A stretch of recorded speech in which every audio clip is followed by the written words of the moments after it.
We're working very hard to create a culture of health in our community in many ways. This is a personal passion that I brought to City Hall. This certainly includes the HIV crisis and epidemic and the impact it is having on Black and brown communities, and we see that right here in St. Petersburg. Leadership of our community and for our community must be born of love, and it must be absent fear and stigma. Love for what's best for our community and its people. Disease, illness, stigma hides in dark corners.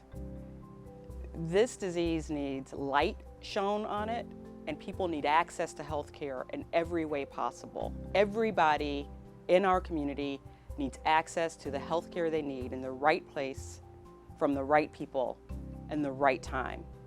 Those of us who are in positions of leadership, who can impact and help determine how often that happens, are compelled. We must do so in the fullness of our responsibility as leaders. I think that has everything to do with working to destigmatize HIV, an illness that ravages our community in disproportionate numbers, largely due to an unwillingness to fully embrace and understand its impacts and the ways awareness can help.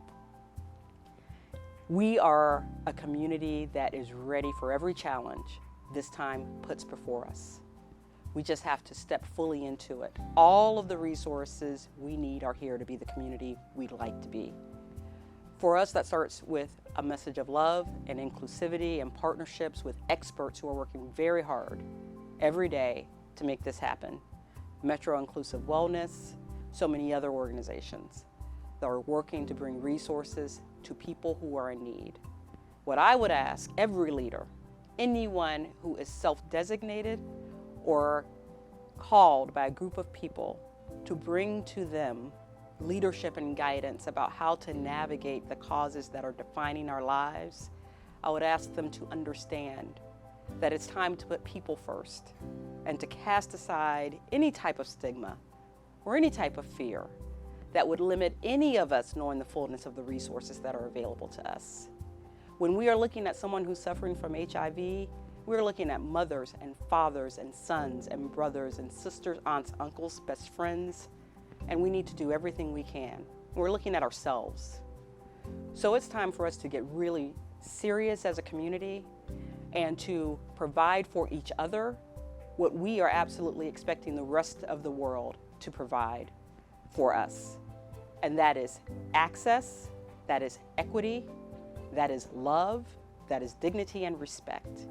Regardless of a person's HIV status, regardless of the status or lifestyle that brings them to have that, if someone is dealing with that, if there's something we can do to keep them from having to deal with that, let's do it. Let's be as strong a community as we possibly can. So affordable housing is a very real issue that is defining for so many people. I mean, when we sit in City Hall and we think about what can we do to make this community a stronger, better place that people are happy to call home, we know that begins and ends with things like, where am I going to work? Where will my children go to school? And where will we live? There has to be a very solid answer for that. And the people who work in St. Petersburg need to be able to afford to live in St. Petersburg. They need to be able to do so safely. They need to be able to do so with pride. We are a city of neighborhoods, very tightly knit, strong communities that thrive. And so affordable housing is a very real issue that this city will be facing for a long time. We've created a plan for affordable housing. We're about 3 years in. It's called the For All, From All plan, and it's exactly that. It looks at the housing that's needed, and we've come up with a way for everybody to contribute to the provision of safe housing affordability for everybody who's looking to call St. Pete home. Over the course of the next 10 years, it will create 2,400 options for families. That's twice the amount that was developed over the previous 10 years. And it will leverage resources at every level, federal resources, state resources. We'll contribute as citizens through our tax dollars, because we're going to solve this most sustainably as a community that's focused on the future. It'll be an evolving story that will continue to change, but what cannot change is our commitment to ensuring that St. Petersburg remains a viable place that people can live at every point of the economic spectrum. Representation matters. It matters so much. Women of color, people of color, since the beginning of this country, because of the way opportunity has unfolded in this country, has had to look to people who are not like themselves and extrapolate the relevance to them as it relates to certain opportunities. So every time a person of color or a woman, and especially a woman of color, sees someone who looks and lives like she or he does, it births in them a new understanding and hope for their own possibilities, for our own possibilities. I know that that's certainly true for me. So I walk through the reality of my role with a deep understanding of the responsibility of that. I operate in the philosophy of abundance. There is more than enough for all of us to have exactly what we want. And we can certainly support each other to have more than we need.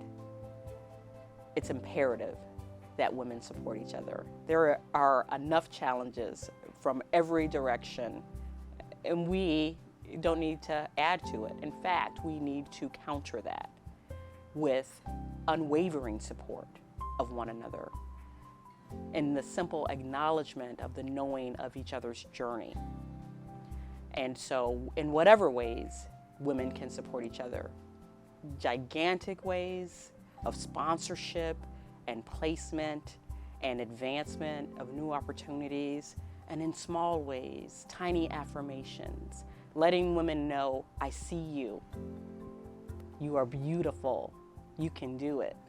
We all have that responsibility, regardless of the role we play, regardless of our walk in lives.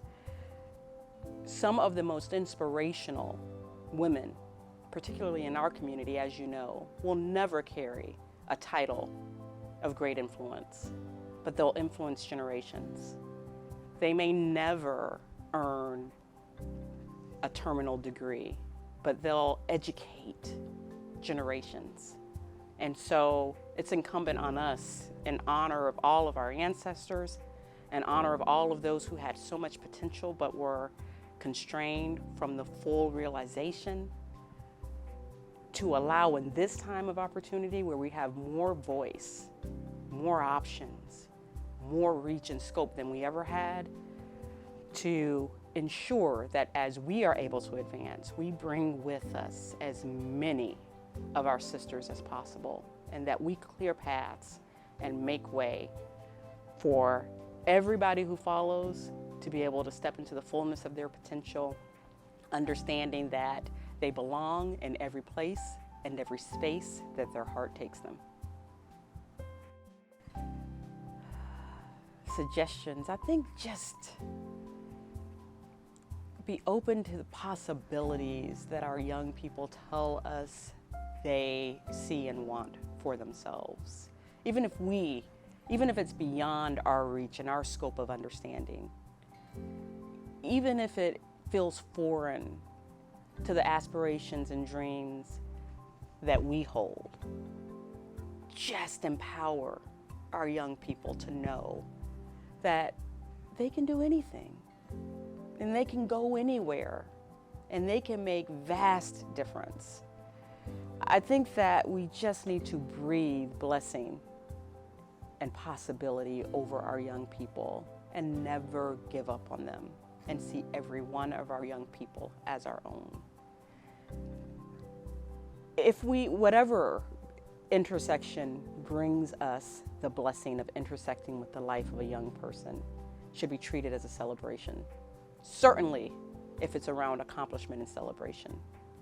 But even when it's around trouble and frustration, It should be a celebration of the opportunity to make a difference in that person's life in a way that might shift their trajectory. I think that's what we are all called to do what we can, where we can, as we can. And as it relates to young people, everyone who crosses our path has done so for a reason. And in that moment, we are their shepherd. We are their teacher. We are all teachers. And it is only for us to love them. And it is only for us to honor the divinity within them. And it is only for us to make space for them to be great. And so we can all do that. And if any of us have accomplished anything, it's because somebody helped us. Somebody who had already walked that way before did so for us. And so it is our obligation to do so for as many young people as we can. I love this city. And so when I'm asked about, or I think about my plans for post-city leadership, I don't believe I will ever have a chapter that will be post-city leadership. Perhaps there will come a time where my designated role as deputy mayor and city administrator will sunset, but I'll always be working to lead in this community. I'm so fortunate to have been born and raised in a community that has given me opportunity to be the fullness of myself right here. I didn't have to go far away to find a way to be who I sought to be. And I love that I am now in a position to help that be true for so many other people. And so I'll always be working toward that aim. Whatever the job may be, whatever the affiliation may be, it will always be my work to elevate the people of St. Petersburg and the causes of our community in a way that makes us a stronger, better place for everybody who calls this city home. I'm as excited about my work as I was the day I started, because we're just getting started. And different people occupy the mayor's office. Different people get elected to city council. That's how our government works. But we can all make a difference every day, regardless of our job, regardless of where we live, regardless of our training.